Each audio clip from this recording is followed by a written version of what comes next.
All right, welcome everybody. Let's give everyone a moment to get back in the audience and. All right, great. Welcome to Tesla AI Day 2022.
Энэхүү робот нь одоогоор яг зөвхөн Tesla-гийн үйлдвэрт яг ойр зүүнийн жижигэн зүйлийг л одоо хийхэд бол ашиглагдаж одоо туршигдж байгаа.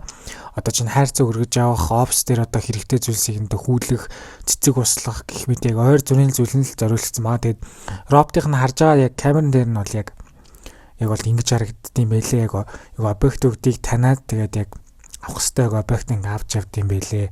Саяны харуулсан бол яг одоо робот бол яг одоо хөгжүүлэлтийн шатн дээр явж байгаа. Гэхдээ Tesla-гийн багийн малыг бүр ингээ хөгжүүлэлтнийхэн дараагийн шатыг нь бас ингээ хэдийнэ гаргацсан гэж хэлж ийсэн. За тэр нь бол одоогоор харах юм бол хөлд ороогүй. Гэхдээ эдгээр 7 хоногийн дараа л хөлд орноо гэдэг нь бол Elon Musk бол одоо тусгаж хэлж ийсэн. Тэгээд яг загварын хувьд бол арай яг саяны алхаж чадчихсан хажууд ер нь бас арай нэг жоохон сайжирсан маяг ингээл бол харагдчихсан. Анхны концептоос нь харьцуулахад мэдээж хэрэг яг тэрэндээ тулж бол очоогүй байгаа. Гэхдээ ямар ч гэсэн цаг хугацаа өнгөрөхийн хэрээр дараагийнх нь яг загварууд бол илүү гоё болох хаа. За энэхүү яг одоо роботыг бүтээхэд одоо хүний биеийн биологийн биеийн дээрээс бол санаа авч хийсэн гэсэн. За тэгээ багийнхныхын үүднээс бидний хүний биеийг судлахад үнэхээр гайхамшигтай гэдэг нь бол үнэхээр мэдэгдэжсэн гэдэг бас давхар ингээ хэлээ явж исэн. За тэгээд жишээ нь одоо хүний бүтэн бие болон гарын яг ингээ хөдлөх үнцэг бол айгүй өргөн байж одоо чаддаг.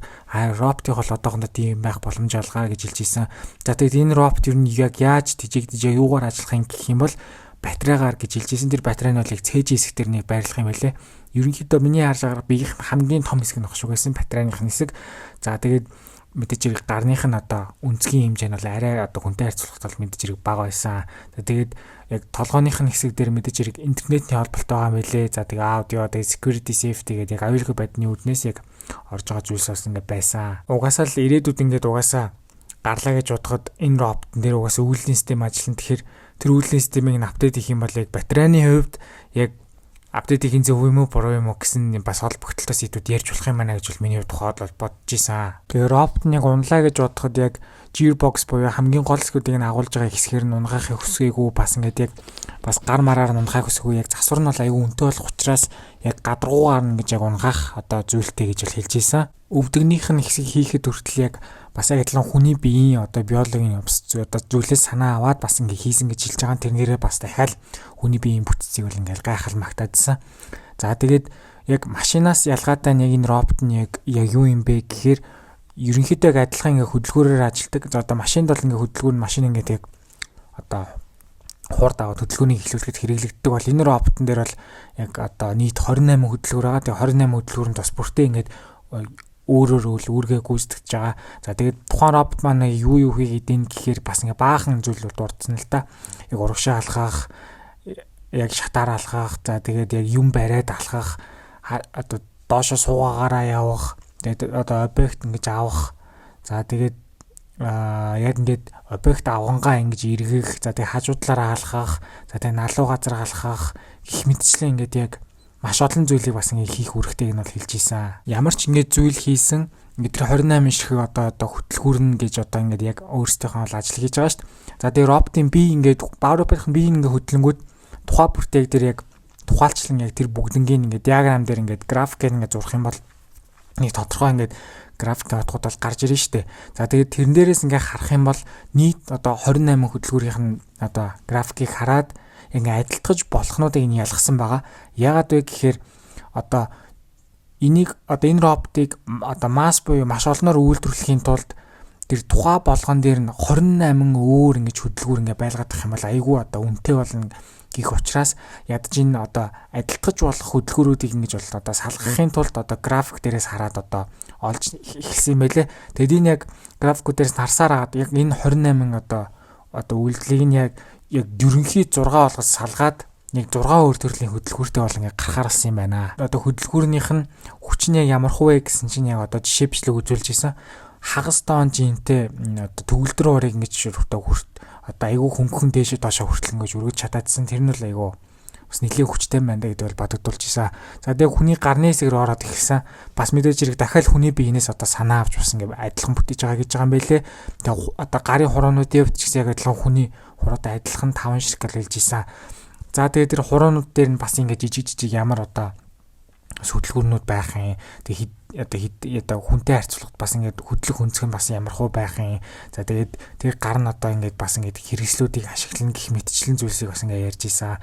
За тэгээ сүүлрэг бол одоо үйлдлийн системийг нь ярьж эхэлсэн. Мэдээж хэрэг одоо энэ зүйл чинь хүн шиг шууд одоо сэтгэж бол явахгүй, харж байгаа зүйлийг юу ч танихгүй шүү дээ. Тэгээд эдний одоо бүгднгийн таниулахын тулд бүх зүйлийг таньдаг одоо өгөгдлүүдийг бол оруулах хэрэгтэй гэсэн үг. За тэгээ бүх одоо камераар харсан зүйлээ бүгдийг таниад орчноо ингэж бол харж агаад явна гэсэн үг. За харж байгаа зүйлс нь бол одоо чинь яг энгийн үнийн нүчиг бол харагдахгүй, арай нэг юм өөр харагдаг. За тэгээ тэрнээс гадна яг явах замаа хүртэл бол ингэж бол тодорхойлдог, тэгэхгүй бол болохгүй. Тэгээд одоо яг алхаж сурах явцыг нь одоо нийт 4 хувааж бол одоо гаргаж хийсэн байсан. Хамгийн ихнийх нь бол мэдээж хэрэг дүнгиж ихнийдээ алхмаа хийх. За тэгээд одоо дүнгиж ганц хоёр алхмаа хийж байгаа шүү дээ. Тэгээд дараа нь болохоор ингэж одоо ташааны ингэж хөдөлгөөн орж ирэхийг хэлж байгаа. За тэгээд дараагийнх нь одоо гарна гэж адилхан ингэж одоо савж явахыг хэлж байгаа мөлий. За тэгээд хамгийн сүүлийнх нь ингэж нэг одоо хурууных нь хэсэг нь бас ингэж яг газраас ингэж яг салж явахыг бол хэлж ийсэн. За тэгээд ер нь бол алхах нь амархан бицтэй тийм үү гэдэг зүйл дээр бас те ингээд яг өөрийгөө ингэж яг байгааг мэдрээд ингэж одоо бие дээрээ байгааг мэдэрч ингэж явж байгаа даа. За хүндийн төвөө хүртэл мэдж алхахдаг гэх мэтчлэн зүйлүүд бол ярьж ийсэн. За тэгээд эхлээд бол саний санаанууд бол ингэ явж байгаа. Тэгвэл яг бодит байдал дээр буугаад яг роботоо алхуулах гэхээр ерөөсөө ингэ ямар ч тогтворгүй шууд тэгэл унаад бол одоо бүтггүй байсан гэсэн үг. Тэгээд юу одоо нэмсэн бэ гэхээр одоо хөдөлгөөн мэдрэгч одоо нэмээд яг хүний алхам яаж явдгийг одоо ингэ давхар ингээд суулгаж өгснөөрөө бол одоо доктортой олж бол одоо алхах боломжтой болж эхэлсэн гэсэн үг юм аа. Тэгээд сүүлрүүгээ одоо объект бариад тэрийг яаж сурах вэ гэдэг зүйл ал хийсэн байлээ. Тэр нь болохоор яг энгийн үний хөдөлгөөнийг яг юм авахаар бол яг одоо тухайдахаа зэг дээрээс нь одоо трактор утгаад яг ингэж хөдөлж байгаа маа гэдгийг хатгалж аваад тэрийг ингэж яг одоо шилжүүлэх маягаар робот дээрээ тусгаж одоо буулгасныхаа дараа тэрийг бодит жинхэнэ робот руугаа трактор маягаар одоо ингэж одоо хөрвүүлж адилхан үйлдэл хийх маягаар туршиж явсан юм байлээ. Дараа нь яг яах юм бэ гэсэн бол одоо асуултаас гарсан. Тэрэн дээр болохоор одоо энэ Optimus гэдэг хамгийн сүүлд одоо хөгжүүлэгдэж явж байгаа хувилбарыг нь яг одоо өмнөх саяны алхаж чаддаг биш, арай алхаж сураг байгаа Optimus-ийн яг дараагийн зүйл нь юу юм бэ гэхээр яг Tesla дээр яг бодит одоо үйлдвэр дээр авчраад яг ойр зүрийн зүйлсийг бол хийлгэх нь бол одоохондоо хамгийн зорж байгаа зүйл байна гэж бол хэлж ийсэн. Optimus-ийн хэсгийг ярьсны дараа бол яг одоо яг автомат жолоодлагтай хэсгийг ярьж эхэлсэн. Одоо жишээ нь энгийн хүн бол одоо зүгээр шууд машин барьж явж байхдаа эсвэл зүгээр ер нь гадуур явж байхдаа зүгээр шууд автоматар л шууд танаа явчихдаг шүү дээ. За энэ ч мод байна, энэ ч одоо машин менежер барилга байна гэж таньдаг бол одоо чинь робот бол одоо шууд тэгж таних боломжгүй. Тийм учраас таньдаг болгохын тулд одоо тэр их одоо өгөгдлийн мэдээллийг бүгднгийн нэг бүрчлэн бол одоо оруулах хэрэгтэй гэсэн үг. Тэрэн дээрээ дахиад одоо сурах хэрэгтэй байдаг. За тэгээд энэ жишээн дээр бол одоо ингэж яг бүх объектуудыг таниулт юм а гэдгийг бол ярьж эхэлж ийсэн. За тэгээд яг бодит кейсэн дээр одоо машин явчлаа гэж бодоход яг тэрний дараа явах уу эсвэл яг тэрний урдуур орох уу гарах уу гэд бүх нарийн бас тиймэрхүү үйлдэлүүд ирэхэд бас цаана яг ямар математикийн томьёо явдаг вэ гэдгийг хүртэл ингэж давхарлан гэж дурдж явжсэн. Бүрэн автомат жолоодлого хөгжихийн тулд мэдээж хэрэг тэр ирээр маш их одоо өгөгдөл хэрэгтэй болно. Тэрийг олон өгөгдлийг одоо авахын тулд одоо машин дээр бичигдсэн эсвэл яг одоо хяналтын камерт бичигдсэн яг янз бүрийн бүх тохиолдлуудыг цуглуулсан одоо ийм одоо баргалжилт big data маягийн зүйл одоо ингэж яг тэргээр бэлтгэж байгаа гэсэн үг. Энэ олон зүйл дээр бэлтгэж л аль болох хамгийн зөв одоо автомат жолоодлого бол төгслөн одоо ирээдүйд бол гарна гэсэн үг. Мэдээж яг 100 бохгүй ч гэсэн аль болох 100% хамгийн төгс бүр автомат жолоодлагыг бол гаргахыг зорж байгаа гэсэн үг юм аа. За тэгээд тэр их олон бичлэгнэр бол бэлтгэл одоо хийж байгаа. За тэгээд тэр бэлтгэлийг одоо хийхдээ одоо мэдээж хэрэг супер компьютерн дээр л ялч тийм зүйл боломжтой.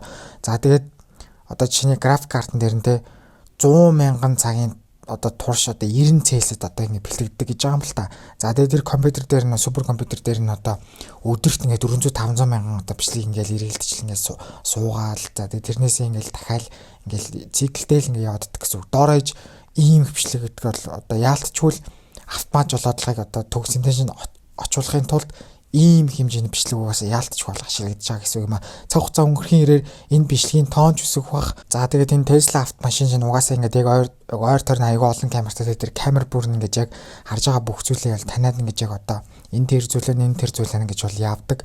За тэгээд одоо жишээ нь яг одоо бод кейсэн дээр ингээд яг урт талд нь ингээд хоёр машин байгаа юм л та.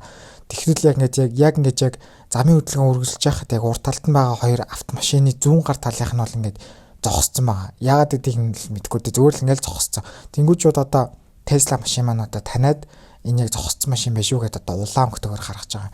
Тэгээд яг ямар болцгүй аюул болж болох чинь тэрийг бол ингэж урьдчилж яг хэдхэн секундын ч өмнө хамаагүй одоо энэ зогссон байх шүү гэдгийг бол одоо мэддэг гэсэн үг юм аа. Энэ бол аюу хэрэгтэй. Зарим нэг тохиолдлууд дээр яг бодит амьдрал дээр турших боломжгүй зүйлс болох юм бол симулят дээр бол турших боломжтой гэсэн үг. Яг бодитл дээр турших гэхээр аягүй цаг авах гэдэг. Тэрийгэ цаг оочхын тулд симуляц дээр одоо туршиж болдог гэсэн үг. За тэгээд энэс гадна бас юу вэ гэхээр симуляц дээр яг ингээд цаг хугацаа хожих үүднээс зүйлс туршиж байгаа ч гэсэн энэ бас өөр ямар давуу талтай болж ийн гэхээр бас үүнтэй холбогдлолтой бас өөрөөр янз бүрийн кейсүүд гарч ирж болно. За тэгээд тэр кейсээсээ дахиад яг огт байхгүй байсан одоо кейс гарч ирэх юм бол тэрнээсээ дахиж суралцаад бүр л автомат жолоодлагын бүх одоо өгөгдлийн сан дахиад нэг хэрэгтэй зүйлийг олж авах боломжтой гэсэн үг юм аа. Энийг цуглуулсан одоо өгөгдөл мэдээг одоо яаж одоо яг тус болдог вэ гэдэг талаар бас ярьсан. Одоо жишээ нь өмнө нь бол одоо яг тэр цаана байгаа автомашин яг зогссон байна уу эсвэл хөдлөөд ийнө гэдэг нь мэддэхгүй бол автомашин бол ингээ байд юм байна. Одоо байсан юм байна. Өмнө нь энийг бол таньж чадахгүйсэн. Миний нэг зогссон байна гэдэг таньж чадахгүй байсан. За тэгээд бүр ингэж яг одоо ингэж ямар ч хамаагүй одоо нэг ширхэгч кейс хамаагүй орж ирэхэд тэр нь бол одоо ингээд тус болж байгааг харуулж байгаа. Дараа нь бол ингээд яг явсны дараа одоо тэрийг зогссон автомашин байна гэж бол одоо таньж чаддаг болсон гэсэн үг юм аа. Энийг үхэхээр яг цаг хугацаа өнгөрөхөөр аль болох олон кейс орж ирэхдээ тэр тусмаа л одоо ямар ч болсгүй аюул болон одоо таних магадлал одоо тухайн зүйлийг ямар ч одоо кейс машин ч бай юу ч бай хамаагүй одоо таньж одоо чаддаг болно гэсэн үг юм аа. Саяны өмнөх хэсгүүд дээр дурдсан бүх тийм үү энэ их өгөгдөл мэдээлэл одоо тэр бүх өгөгдөл мэдээлэл дээр одоо ингэж яг одоо суралцах за тэрнээсээ гадна дахиад симуляц хийх гэх мэтчлэн энэ бүх чухал үйлдэлүүд бол Dojo-гийн чипэн дээр бол одоо явагдаж байгаа. За энэ Dojo чип нь бол цаашлаад өөр ингэсэн бүр Dojo юм одоо системтэй тийм үү. Тэгээд энэ бүх зүйлийг хийхэд Dojo систем бас ингэж яг ямар вэ гэдгийг бас ингэж нарийн тайлбарлсан хэсэг нь бол ихэлсэн. Яагаад цахилгаан машины компанид ийм супер компьютер хийгээд байгаа юм бэ гэж бол одоо надаас олон асуудал гэж хэлээдсэн. Тэгсэн чинь ах бол яг хариуд нь юу гэж хэлдэг байсан бэ гэхээр Tesla бол яг одоо технологийн компани шүү. Дэлхийн одоо өнцөг боломборт ямар асуудал вэ? Түүнийг одоо сайжруулж хүний амьдралд арай гайгүй төвшөнд одоо гаргахын тулд одоо явж байгаа. Энэ бүхэнд ажиллаж байгаа хүмүүс бол бас бид нар аюу хичээж байгаа шүү гэж бол хэлж ийсэн. За тэгээ бид нар ганцтай цахилгаан машин биш дахин сэргийгдэх хэрчим хүч одоо робот гэх мэтчлэн зүйлс дээр бол ингэж одоо зэрэг ажилтгаа гэдгийг бол тайлбарлаж бол хэлж ийсэн. Өнгөрсөн нэг жилийн хугацаатайгаа харьцуулахад яг өнөөдрийнх нь гаргаж байгаа одоо Dojo одоо энэ систем нь болохоор өмнөх загвараасаа тийм үү арай илүү одоо RAM-ны хувьд арай хурдан ажиллах. За тэгээд bandwidth боёо яг тодорхой хугацаанд яг тодорхой хэмжээний дата одоо шилжүүлэх хурд бол мэдээж хэрэг бас сайжирж байгаа гэдгийг бол хэлж ийсэн. За тэгээ бас яг их дурддагсан зүйлсүүдийн нэг нь бол яг latency буюу яг одоо бага хугацаанд одоо хариу үйлдэл үзүүлэх одоо зүйлийг хэлж ийсэн. Энэ яг юу гэхээр одоо чинь яг Tesla машин явжлаа гэж бодоход урдуур нь гинт нэг зүйл орж ирэх юм бол тэрийг маш хурдан таниад өмнөхөөсөө илүү хурдан таниад яг хариу үйлдэл үзүүлэх тиймэрхүү бод жишээнээр л тэг туснаа гэдэг бол мэдээж хэрэг бас ярьж ийсэн. Latency буюу юм хоцрогдлын хугацаан дээр одоо яг нарийн график гаргаж ийсэн л та. Одоо жишээ нь зүгээр яг энгийн юм 24 ширхэг юм одоо чип буюу график картны одоо latency хугацааг одоо саяны Dojo chipний бол одоо ингэж яг саяны дотроо 25 хуваацсан схемтэй яаж ажиллаж байна гэдэг графикаар харуулхад бол Dojo chipний бол хамаагүй бага байсан. 24 одоо нийлүүлсэн график карт тэр зүйл нь одоо 150 та яхад одоо Dojo chipний ердөө одоо 5 байсан. 6 ширхэг ийм одоо график картны хайрцагны одоо гаргаж байгаа үзүүлэлт бүтэн одоо хажууд ийм нэгэн шиг жижигхэн бол Dojo chipт бол тэнцүү гэж бол харуулж исэн. Одоо эзлэх зайны хувьдж бас ингээд өртгийн хувьдж одоо ингэж одоо хамаагүй одоо дараагийн түвшинд бол авчирч чадсан гэдгийг бол хэлж исэн. Dojo chip бол энэ одоо график картны юм бүтэн юмны авч бол хамаагүй авсаархан бас хамаагүй хямд гэдгийг бол хэлж исэн. Тэгээд яг бодит кейсэн дээр бол яг одоо ийм байгаа гэдгийг нь бас ингэж бол харуулж исэн камераараа. Ивентний төгсгөлс дээр бол яг одоо асуулт хариултын хэсэг бололоо дууссан. За тэгээд өөр ингээ ярих юм бол ирээдүйд 3-5 жилийн дараа олноор үйлдвэрлэгдэж ингээд эхлэх юм бол эхлээ тэгээд бүр ингээ худалдаалагдах юм бол одоо нэг одоо захиалаад гэртээ бол ингэж бол ойр зүрийн юмдаа ингээ зардаг болох одоо боломжтой болох нэ. Нэг аяг цай төгүүлээд өгөх одоо оптимустай олчвол одоо бас одоо айгүй сонир санагдчихсэн. Уг нь гар утасны яг худалдаж авахгүй шалтгаан бичлэгнэр бол би бол хамгийн ихэнд дурддагдаг чухал одоо зүйлсүүдийн нэгт дурддагдаг та эдний гар утастай гэж бол биелдэг. Тэгэхээр яг гэртээ баг бүх хүмүүс явдаг роботгүй болохоор бүх хүмүүс ингэ шуураад аваад эхлэх үедээ гэж л одоо босс ингэ намайг бодулсан. Цаашдаа өмнө дурддаж байсанчлан Tesla, SpaceX, Neuralink-ийн технологийн талаар бол яригдаад явна. Тэгээ эцэст нь хэлэхэд та нарын ингэж яг төсөөлөд үзэх хэрэгтэй.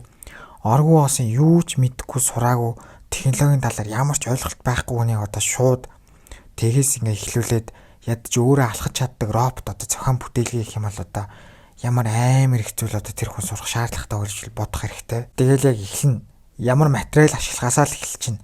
Тэгээ яаж эрчим хүчээр хангах вэ? Ямар батарей сонгох вэ? Ямар зөв байх бол өөрөөрийг нь хөдлөхийн тулд хаанаа нь ямар хөдөлгүүр тавих вэ?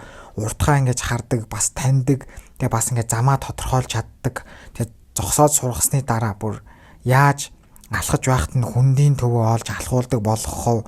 Алах гэж юу зам нь хэрвээ ингээ хаагдчихвал яг уу те бүх болцоод нөхцөлийг оруулахын тулд бүх нөхцөл дээр турших хэрэг гарна. Одоо тэр туршсан юмаа хэрэгтэй дата болгож аваад дахиж симуляц дээр туршаад өөр хэрэгтэйгээс одоо гарах уугүй юу тийм үү. Тэгээд харсан зүйлээ ингэж барьж аваад ашиглаж чаддаг байлгахын тулд хичнээн мянган удаа турших бол те. Тэгэд энэ бүх зүйлийг ажилуулах ард талд нь ингээд код хэрэгтэй. Тэр кодыг нь бас тгийсгэлж яаж бичих вэ дуустал нь. За тэгээ бас энэ их одоо туршилт болон хэрэгтэй сурсан бүх зүйлийг зөвөр байнга ажилуулахын тулд чип нь дээр одоо ямар ачаалал үүсэх вэ? Тэрний одоо хөрөх асуудлыг яг амар их хална шүү дээ тийм үү? Тэгээ яаж тэрийг шийдэх чинь гэх мэтчлэн маш их одоо асуудлууд өстэй толгоноос л их болно. Би зөвхөн ерөнхий л асуудлуудыг бол сая дурдсан. Жохон ялимгүй нарийн болгол зүүн гарынхын шуунд байрлуулах хөдөлгүүрийг 100 кг даадаг хөрсөн үр дүнд нь хүрэхийн тулд доторх статыг ямараас солиулнга болох вэ? Үүнээс шалтгаалаад хөдөлгүүрийн гаднах диаметрийн утга хэд болж өөрчлөгдөх шаардлагатай болох вэ? Энэ мэтчлэн үүнээс давсан бүр аимшигтэй хүнд төвшний асуудлыг хүн төрөлхтний ирээдүйд хувь нэмрээ оруулахын тулд туслахын тулд асуудлыг шийдэх гээд бас шийдэж явж байгаа Elon Musk гэдэг энэ ах зүгээр л тайзан дээр дараагийнхаа мим болох сценыг хийж зогсож байгааг харцгаа.